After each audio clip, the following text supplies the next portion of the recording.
Hear ye, hear ye, the doors are open. I'm beyond thrilled. My school is officially open. And yes, it's school with a K. Welcome to Aligned and Abundant, the Soul Shine Collective, your sacred space to step into your most abundant life, align with your soul's purpose, and manifest your dreams like never before. Inside the collective, we're making it fun and transformational. There will be 2 Zoom calls every month for live connection and intuitive guidance. Daily community vibes to lift, inspire, and celebrate you. Manifestation, growth, and aligned action every step of the way. I cannot wait to grow, manifest, and go on this journey with you. Details to join are in the show notes and on my socials. Woo woo!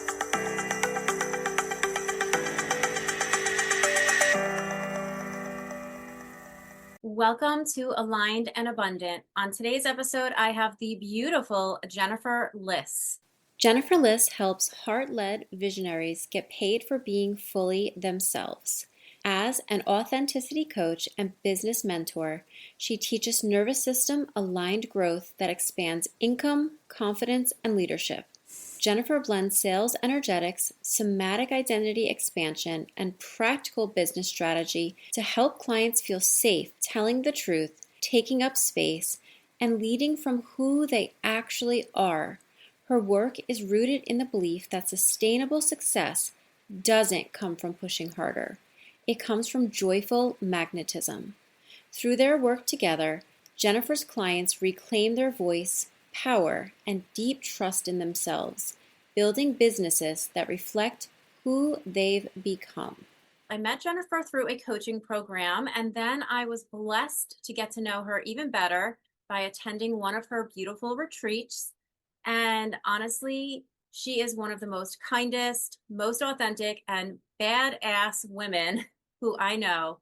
And so I'd like to give a warm welcome to Jennifer Liss. Jen, thank you so much for being on today's episode. I'm so glad to have you here, and I'm so excited to dive into the conversation that we are going to have together. Thank you. It's so good to be here. As you were saying that, Christine, I just realized how many places I've seen you in. Because haven't I seen you in LA, Florida, St. Martin?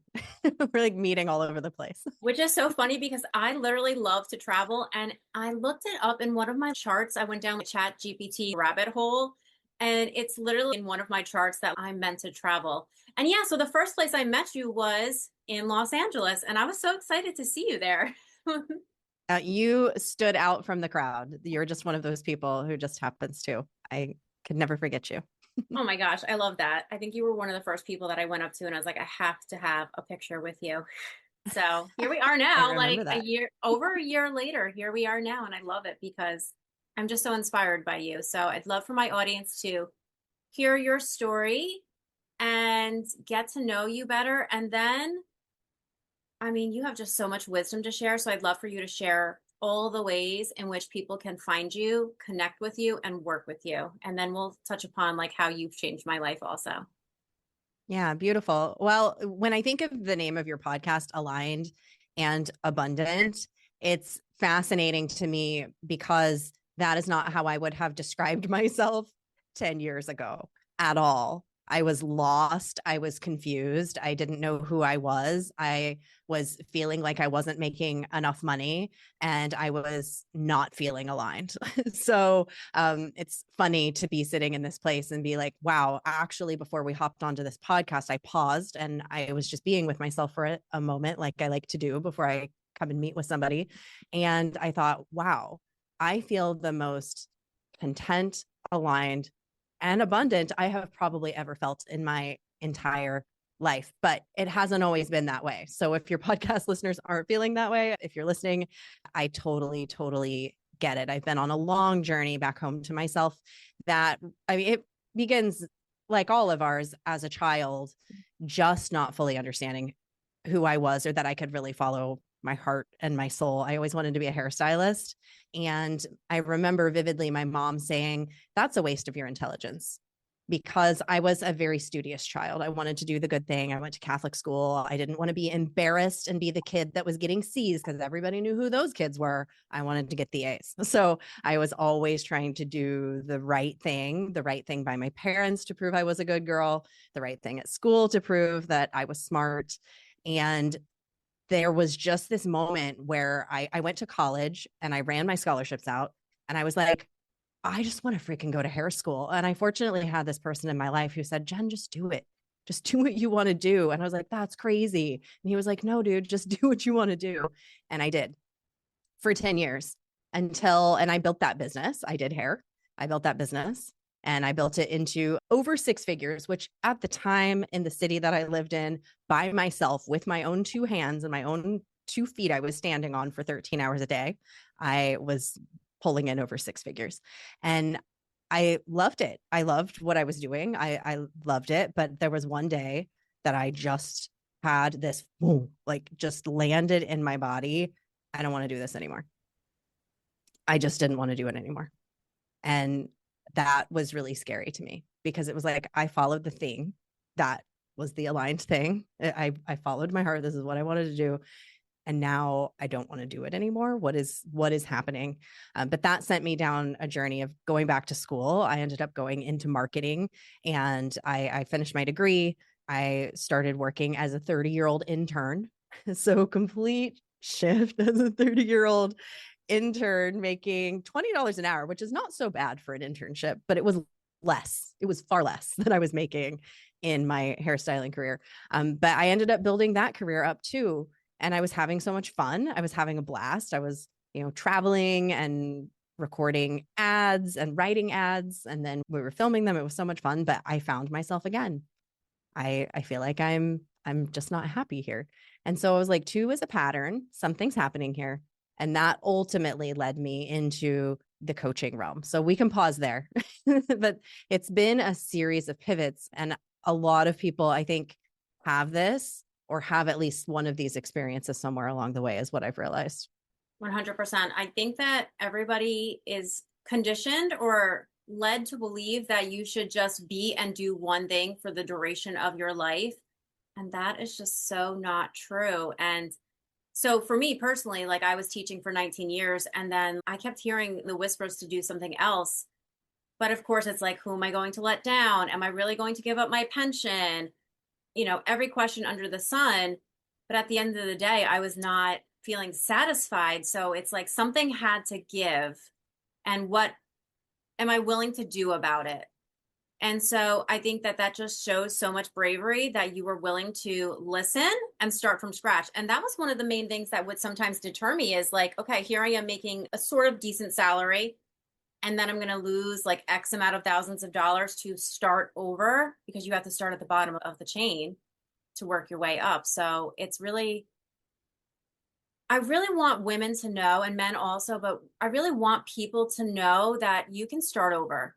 It's too late. I mean, look at the most successful people. They usually start in their 40s or 50s, and that's our prime. That's where we're at right now. So I'm all about looking forward to what's coming for both of us.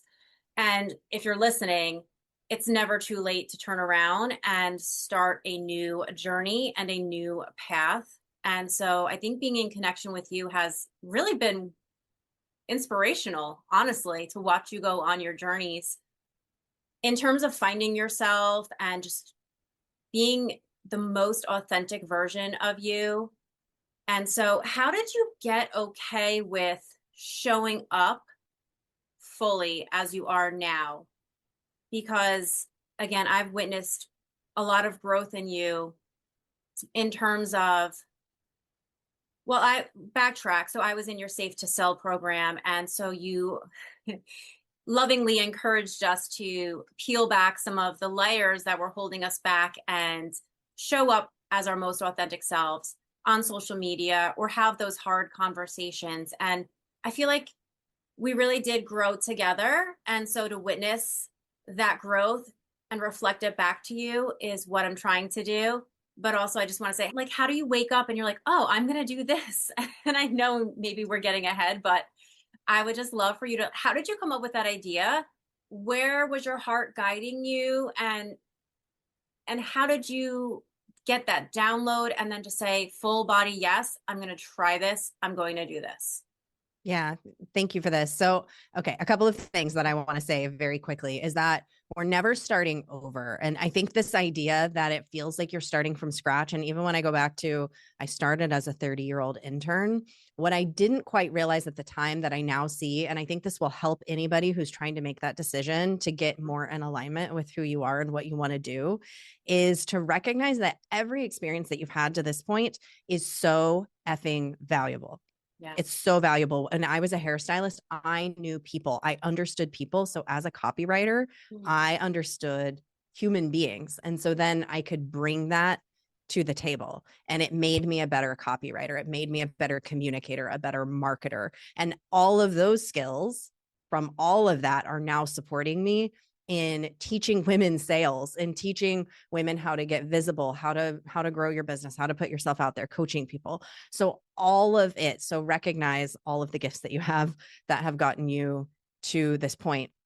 Now, when it comes to authenticity, I've had a massive, what you're saying, like I've had a huge evolution in the past year and even less than a year. It really, honestly, Christine, I have you to thank because at my retreat, we're sitting at the retreat and you're like, you're so honest. I love this about you. It's such a gift. You look straight at me and you said, you know, I see that you're different here than you are in the other coaching group because I was coaching in somebody else's coaching program. You said, I see something different in you here than there. And you said, I like this version of you. And that landed in my system. Well, at first I was like, what the frick is she talking about? For a second, my guard went up. But then the like I mean, the same day and then the days afterward. And I still think about it all the time. You never know what you're going to say to somebody that can totally land and really change their life. And for me, that was you saying that to me because it was like, oh my gosh, somebody appreciates this version, which feels so much freer. And why there was the awareness that I was bringing a different version to other places. I went to that other coach and I said, I need to pull back. I've got to go do my own thing because in this space, there's something that I'm doing that's limiting me. And I moved out. Like that was actually my decision, was you saying that to me. And I said, it's time for me to go find me in a new way. And I have since then. That Wow. was last June. Oh my gosh. I didn't realize that I had made that much of an impact. But that's amazing to hear because I don't know, you're just so fun and alive. And when I see potential in someone to like really skyrocket, I want to tell them, and I seen that you were different in the containers and having that intimate experience on the retreat with you, like I just saw how alive and fun you were. And I was like, I want more of that. Like, I want to see that version of Jen more and to know you better now and to know that that is who you are and so much funnier, to be honest. Like, I'm down with that. Like, that is so cool. And honestly, again, being in your coaching containers, I see that you are really being the guiding light for letting women put their hair down and really standing in their own power. And it's so invigorating to watch. It's like fire almost, like it spreads and it just feels so good, like that light that comes on inside of each of us. And so I'm so glad that you shared that with me. I keep that dear to my heart. Yeah. I mean, and thank you. Thank you for that. I want to go on record thanking you for that because it really has changed my life and it will continue to. And for me, each of us has our thing that we come up against all the time. For me, one of my earliest memories of where this happened to me and when this happened to me, it's the same thing that I think that my soul came here to do, is to continuously break free of this thing of feeling like I have to be a different person in certain scenarios. In fourth grade, I remember we got assigned this American history essay. Like we could write it on anything. The teacher was just like, whatever you want, American history, which is like so freaking broad. And I instantly thought, oh my gosh, I'm going to do it on President Taft and about how he got stuck in a bathtub. And I could picture myself like giving the presentation, and I'm going to be like, I've got a little mustache on and I'm in a bathtub. My dad's going to help me build it. And I'm going to have all these bubbles, which it's like balloons. And, you know, I'm going to look like I'm naked in a bathtub. Like that's instantly what I pictured myself doing. And then I didn't do that. I wrote the paper on something horribly boring. I don't even remember what it was. My only actual memory is sitting down the day before it was due and just being like, I've got to write this stupid thing. And then going and standing in front of the class and how sweaty and nervous and miserable I was. What a different experience would it have been for me if I had brought the retreat energy that you experienced into that and done the President Taft thing. You know, like that's me.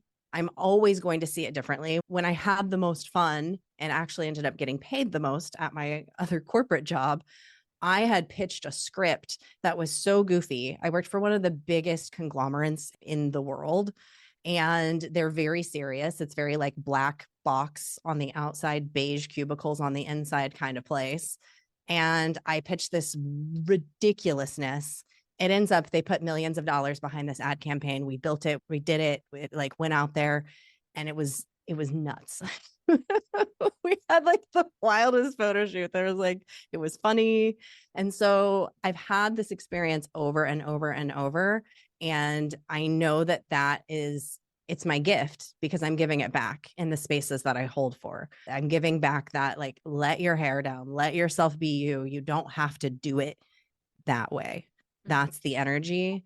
And each of us has something like this. Whatever it is that you're coming up against is the gift that you are honing. It's like we're just like whittling away at that almost perfect gift.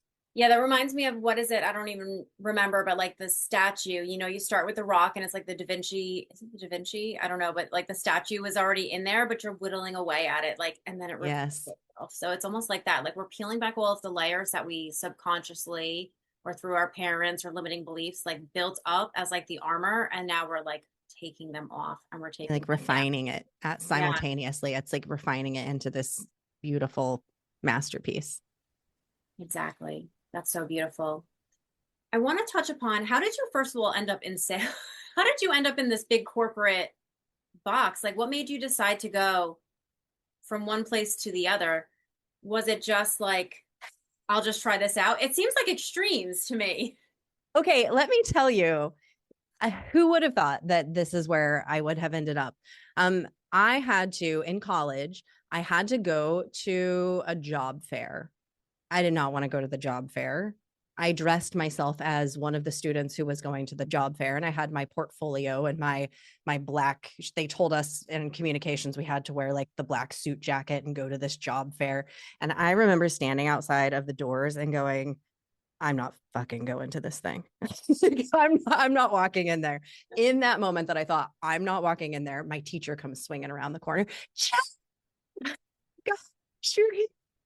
I'm like, oh God, now I have to be here. I was really about to turn tail and leave. Yeah. And so I just thought, you know what? If I'm going to do this, I'm just going to have fun. And so I walk in the door and I look around, and yep, everybody's just being very serious in their little black outfits. Yep. And I look over to my left, and there's these girls that are doing fake interviews. And I was like, normally that would sound terrible, but you know what? I'm just going to go be silly with them. And so I sat down with them, and she's like interviewing me, and I was giving her really ridiculous answers, and we were all just laughing and having a good time. And she was like, that was great. And so then I had this energy of, I'm just being silly. And I'm walking through the job fair, and I'm not catching the eye of anybody. I am wearing the suit thing, but I've got this bright blue hair at the time. But there's these two people who were standing up and like looking for people to talk to. And they were like, you look different than everybody else here. And I was like, you guys look different than everybody else here too. And so we start chatting, and they ended up being my coworkers, but they are not the normal people who work inside that big black box, cubicles on the inside. They're very creative. Those two individuals, like my energy of having fun in that little fake interview ended up, and actually they were like, you should apply for this marketing internship. And I said, cool. I didn't apply because I was like, I don't want to work there.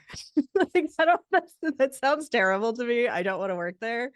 But they actually sent me an email again and were like, hey, are you going to apply for this? Like, they wanted me to apply. And so that's how I ended up getting that Wow. job and not realizing how much fun when I wasn't having fun at that job, it was me feeling like I had to do it a certain way. Mm. But when things were succeeding and when I was having the best time, like I wrote this one script, it was nuts. We had glitter and confetti, and this girl dressed up as like 15 characters. The videographers were like, let's make it happen. This is so fun. And we did it and we made this video. It's like that kind of thing didn't get done there, but it did because it was me in my aligned energy bringing what I did best, and people could see the vision in that. I love that. I love that. And speaking of glitter, your glitter bathroom story, Oh total my side God. note. So you gave a speech, right? Tell me about your speech. You gave a speech, and it's the glitter part is just an added bonus. But I'd love to hear about your braveness of getting on stage. And even then, that was again another moment where you just were your authentic self. And so share with my audience that little story because I kind of love that one. Yeah, I did the speaking competition. It was this random thing that came to me. A mentor who I'd worked with was like, if anybody wants to do the speaking competition, I have a free pass. It's normally, a couple $100 to do it. And it was the night before. And I was like, okay, I made a video. I'd never done a speaking competition. I've never done a real speech, but I submitted this. It was the story about President Taft, actually, is what I did the video on. I submitted it. I ended up competing, went through 2 rounds of competition, and ended up getting a spot in the finals in Toronto, Canada. So that was why I was there. And my speech that I decided to do, I was like, it was about me. It was really about this, like not following my path, and how when I was a kid, I felt like I was Tinkerbell on the inside, but I just kept showing up so serious on the outside. But I felt this glittery magic. And I was like, oh my gosh, what if I had these little overalls? I was like, what if I put glitter in my pocket and at the end I sprinkle glitter on the stage? Well, then, Christine, they drew randomly who's gonna go first for this competition. And I am drawn first. And I'm like, I'm going to sprinkle glitter all over the stage. And then everybody else is going to have to go perform with glitter on the stage. And I'm Uh-huh. thinking, do I ask permission to put glitter on the stage or do I just beg forgiveness? So I begged forgiveness Yep. and I sprinkled my glitter on the stage and I ran off. And then there's glitter for the rest of the program. But I forgot later in the day that I had a pocket full of glitter in my overalls. And then I go to the bathroom and I drop my overalls. And I look down and there is just a pile of glitter between my feet. And so can we tell the real story? Tell the real story. peeing. I'm peeing like in a panic. I'm peeing. And I reach my hands down in the glitter to try to like pick it up and scoop it. Yep. And then I like pick it up and I'm holding glitter and I'm still peeing. And I'm like, What did I just do? so I try to like lift in a girl's bathroom, there's like the tampon container. So I try to lift that and like get the glitter off of my hands. And I'm like, how am I going to wipe? My hands are completely covered in glitter. Now there's glitter all over my thighs. There's glitter all over the Oh my God, toilet. you must have been The sweating. entire stall at this point is just me, the stall, the toilet. Everything is covered in glitter.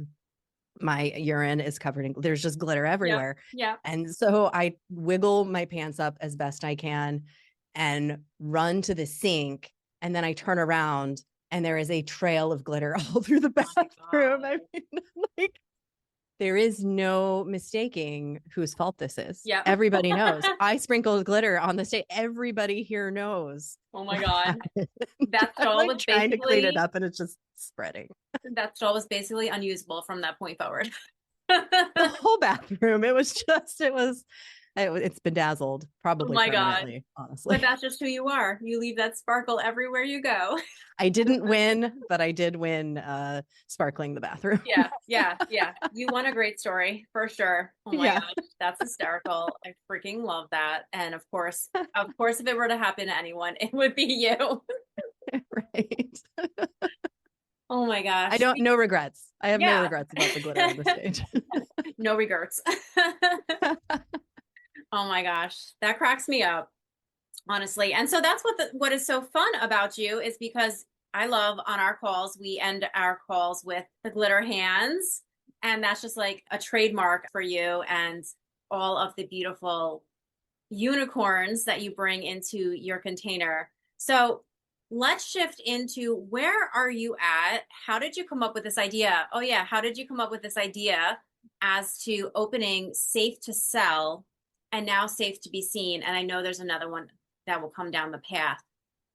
I was listening to your podcast, Fuck Around and Get Paid, which I highly recommend giving a listen to if you have not already.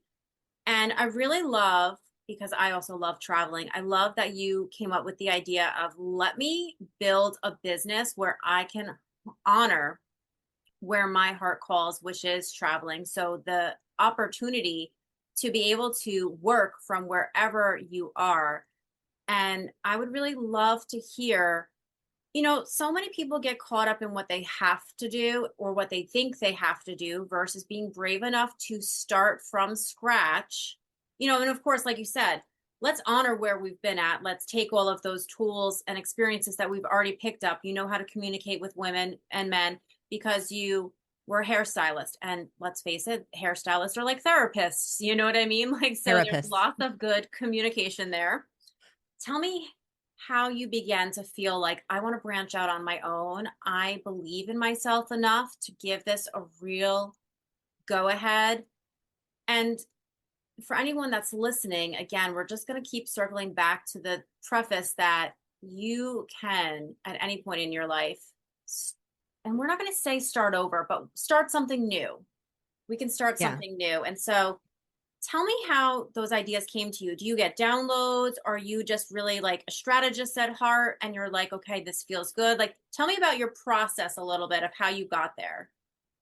Yeah, thank you for this. Well, I'll back up for just a second to get to the coaching because I did that marketing internship. I was growing in that career and I ended up moving. One of my big moves personally for me was leaving my family in Kansas and moving to Portland, Oregon. So I moved to Portland, Oregon, couldn't keep the black box beige on the inside job. They weren't cool with remote. Which is funny because really I had left hairstyling because I wanted to be able to travel all the time. But then I went and got myself a job that required me to be in Wichita, Kansas. So then I move here and I do get a remote job working at HP.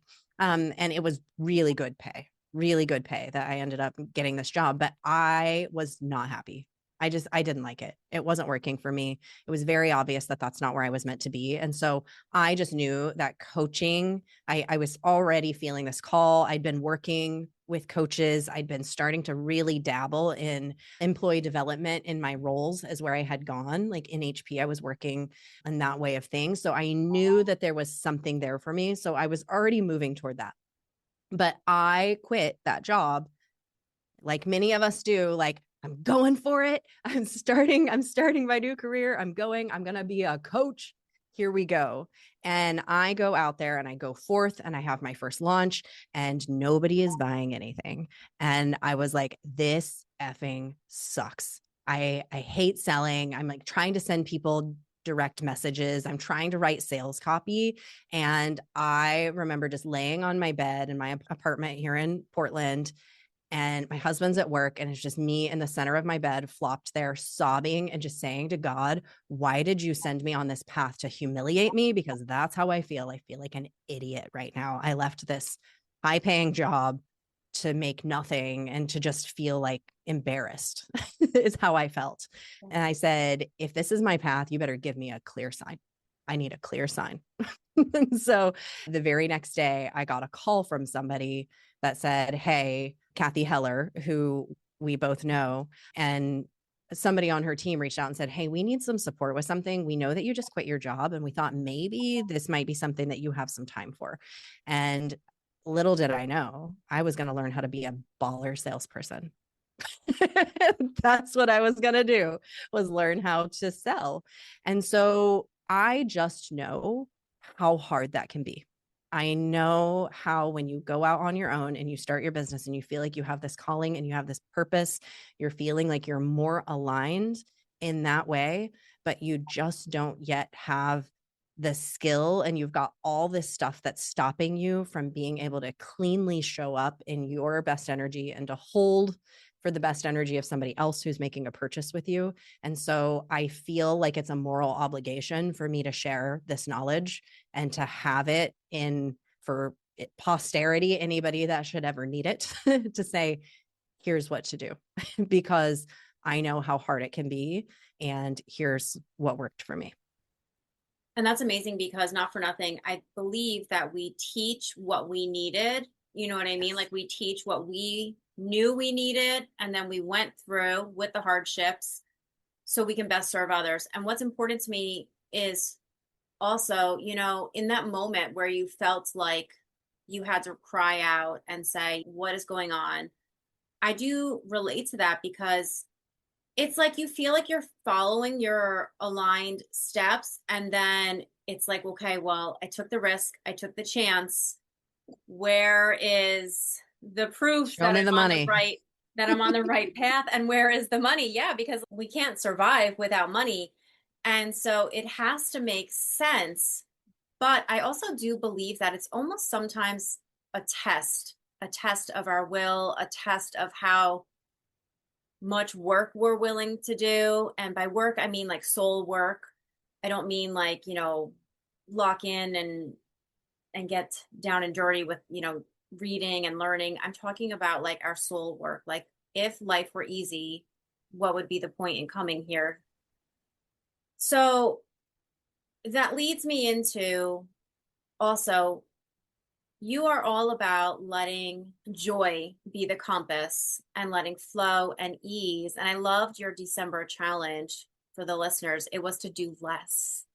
I mean, how beautiful is that? Do less and see what shows up for you. Because oftentimes, someone said this to me once, and I thought it was really actually mind blowing. Like, being busy is no longer a badge of honor. And we used to get so caught up. I used to get so caught up in like, oh, I'm just so busy. I'm so busy. And like that, like almost felt like something to be proud about. And it's like, I don't want to be busy my whole life. I want to be present and in flow and in ease with conversations. And I'm so glad that personally I've been surrounding myself with people that think like that. And so I guess how do you manage being a business owner who is growing a business and opening new containers while also having the fun, going on the walks in the nature, spending time with your husband, taking care of your doggy? How do you balance it all? And if you have any tips or advice, and just share whatever's on your heart in regards to helping people come out of the hamster wheel, is what I always say. You have this calling on your heart, but you don't know where to start. And Yeah. if you just quit without a game plan, then you're on your knees begging God for a sign. Like, yeah, been there. Which is okay. I actually think that when it is the right time and you do that, it is okay. My solution came. Yeah, And it came which the is very amazing. next day when I surrendered and I asked for it. I remember I've worn the burnout badge and I've worn it really, honestly, I've worn it really proudly that I'm the hardest worker. I remember being in that office job and I was staying late one day and I was in a little cubicle with a glass door and it was like 6:30 p.m. Everybody was gone, but there was one of the upper guys who was still there and he walked by and I saw him look at me and he turned around and he was gone for like 30 seconds. And then he came back and he stuck a sticky note right on the door that said, "Nobody gets an award for being here the latest." Wow.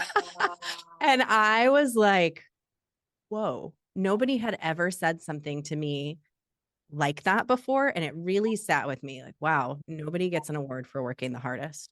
And that is the truth. If you really look at the people who are successful, yes, there are the people who really work themselves to the bone and they grill it and they do fine. Their nervous systems might be totally shot, but they're doing well.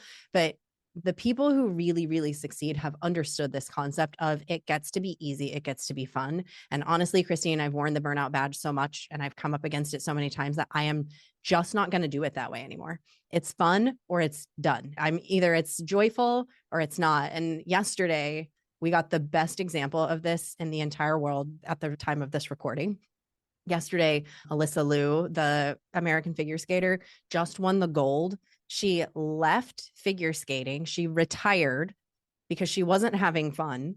She went and she lived her life, her young life. She's like, I want to travel. I want to go do fun things.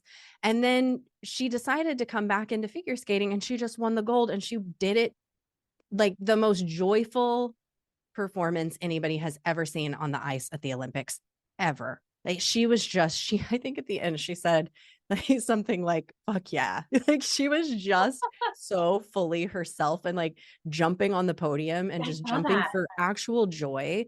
That is the best example that I can see for fuck around and get paid. Yeah. And that's what I'm teaching now. That's what I'm living now is just joy literally does get to be your strategy. And when you decide that if I'm going to do it, I'm going to do it in the most fun way that I can do it, or I'm not doing it at all. I suggest to anybody who isn't enjoying your work or isn't enjoying your job or you're not making the amount of money that you want, the way that you're doing it isn't working because you're either burnout, you're not happy, you're not making the money, it's not working. So why not maybe only do it the fun way? Why not at least try? You're not liking it anyway. So why not try doing it your way and seeing how that works for you? So that can be that we can come up against so much stuff, which is what I teach in my programs is the nervous system blocks that we have around actually doing it your way and doing it in the fun way and having the tools to support you along the way because everything in your system is going to scream, you can't do that. Because that's what we've learned. Exactly. And it's really wild to think that we have to come up against so much resistance when it comes time to making those power moves. And by a power move, I mean like honestly leaning into what lights you up and what feels good. Because oftentimes, like I would have left teaching so long ago if I had the courage and I kept just thinking that I couldn't do it. So I think coaching really helps people because you get out of your own way. If you have the right coach who kind of like spotlights your strengths and your capabilities and your gifts, and then gives you the support to work through the nervous system that tries to stop you and keep you stuck and keep you safe, it can be so powerful. I'd like to get to know a little bit more about what lights you up. What are some things Yeah. that light you up? That's such a good question. I like to sing and dance and write my own lyrics to very bad songs that I sometimes bring onto my coaching calls. I like to be silly and goofy and jump up and click my heels if I'm out on a walk and there I have is witnessed that. if there's hopscotch, I'm gonna hopscotch it. I like to hula hoop. I like to do yoga. I like to travel. I like to hang out with my dog, Alfred. I like to hike, anything out in nature. Those are all things that I like to do. One of the things that I realized when I was working that job where I was learning sales is like, oh, I don't have to sit in an office and do this. I can do this while I'm on a hike. And so I would hike and voice note people all the time. I'd just be like, I'm just going to go for a 4-hour hike because I have all these calls to do anyway, and I'm going to do it on a hike. So I want people to really question, does it have to be done this way? Could I go lay in my hammock with my laptop? Could I go sit outside? Could I pour my water into a wine glass today because that feels fun? Like, what are the little tiny things that you can do in your day that help you to enjoy each moment just a little bit more? My husband is naturally so good at this, and I never gave him credit for it. When he cooks, he turns on music and he has a good time while he's doing it, or he goes to do the dishes, he turns on some music. And I wouldn't, I just be like, oh, gotta do the dishes. So how can you bring those little moments of delight into things that you normally don't think of as delightful? Because recognize that the things that you enjoy to do, that's really where to lean in. We think that we have to make things so hard, and we will, but you don't have to. Yeah, and you know what? When you're saying that, it's like, why do we think everything has to be so hard? Is that just the way that we're like born and raised, or do you think it's societal conditioning, or like where does that come from? You know, like that you have to work hard. to get anywhere in life, to be successful, to have money. Like, why do you think that is? I think it depends on the person and the conditioning that you had. This is definitely something that's handed down Mm. from generations. In my family, it is, in order to do something valuable, you have to work hard. So a lot of us have that, but really look at, you're a teacher. So I know that you saw some of this firsthand and might have a different perspective than me even. But for me, when I look back at school, I felt a lot of focus, and I remember a lot of focus being placed on the things that I was not good at. Like, I need to work really hard to get good at math.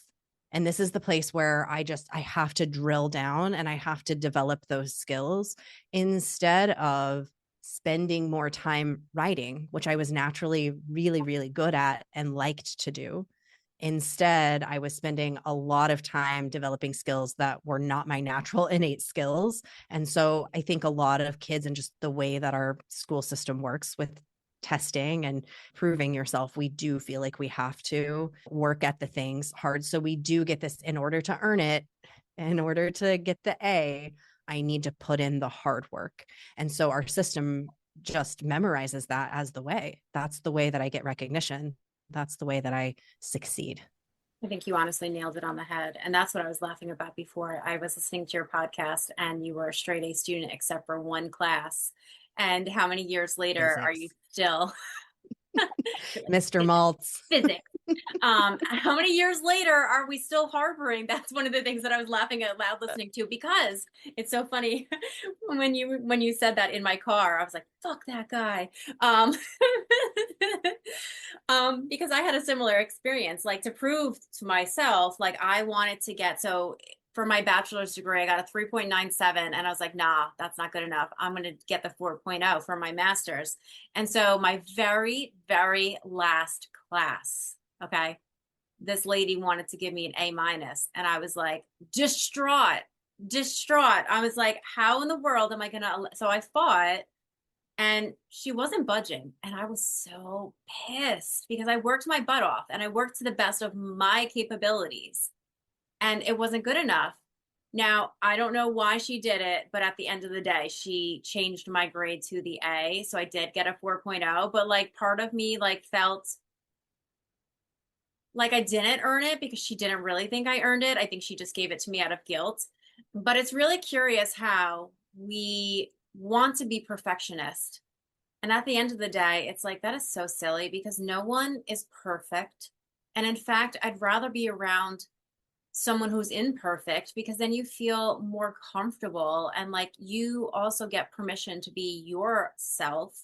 And so that's one of the beautiful things that I love that you have taught me is to just start messy, to just show up as I am and not worry about what anyone's going to think because you and I both are into energetics and whatnot. And we know that if they're not the right client, like you had said so much to me that has taught me about sales and more or less, it's not just about the sales, it's about finding that aligned match. And that was something that stood out to me is you said it's got to be an aligned match. It's got to be good energy on both sides. Like I'm not looking to work with someone who's going to bring me down in a way that is not healthy for either of us. So there has to be a good energy between the two people. So I love that you are being a pioneer in the way that you're going about things is really just allowing people to show up as their most authentic self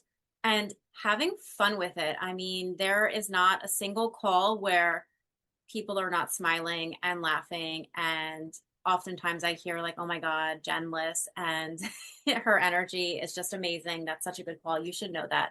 People adore you and I adore you. And I just think that this is going to be a freaking amazing year for you because one, numerology in numerology, it should be a really great year. Numerologically. I'm like, oh, yeah, I'm like, wait, that's not a real word. Um, it should be a really great year. And you know what I was reading? It was like anything that is aligned will take off. It will be the combination of Yes. the fire horse. It will be fire. The fire horse, I'm sure you know, only happens every 60 years, the combo. So just the fact that you and I are on this path and we have goals, like I just feel like this is going to be an explosive year. And you're also just named one of the most amazing coaches to watch out for We'll 2026. call it that. Tell me the phrase. Tell me the phrase. Yeah, it's nothing is by accident, Christine, because I'm having my own reflections even as we're talking.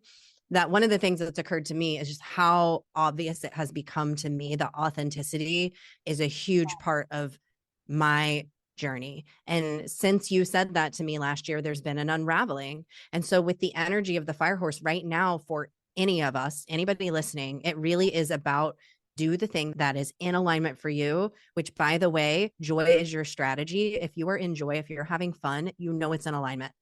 You know that it is. Joy it comes direct from your heart, it comes direct from your soul. So you know you're in alignment if you're having fun.